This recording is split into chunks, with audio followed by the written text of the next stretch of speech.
ধেয়ে আসছে রেমাল, আতঙ্কে আতঙ্কিত সুন্দরবনের মানুষ।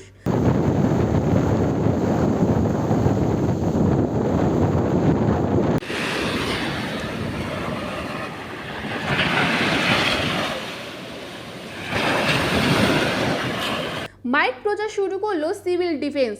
ইতিমধ্যে আবহাওয়া দপ্তরের ঘোষণা অনুযায়ী রেমাল নামক ঘূর্ণিঝড় 24 ঘন্টার মধ্যে ধেয়ে পড়বে পশ্চিমবঙ্গের গাঙ্গেয় সুন্দরবন এলাকায়।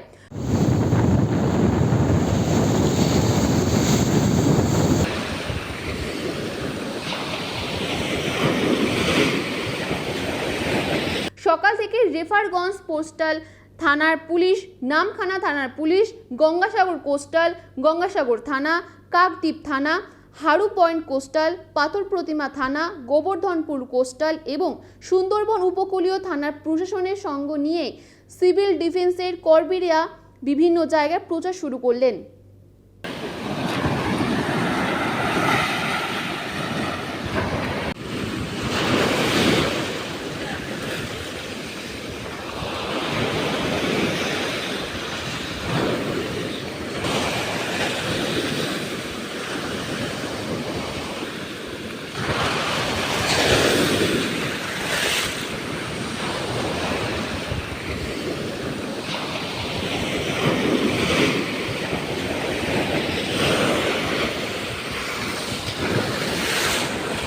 Bureau report, PB news.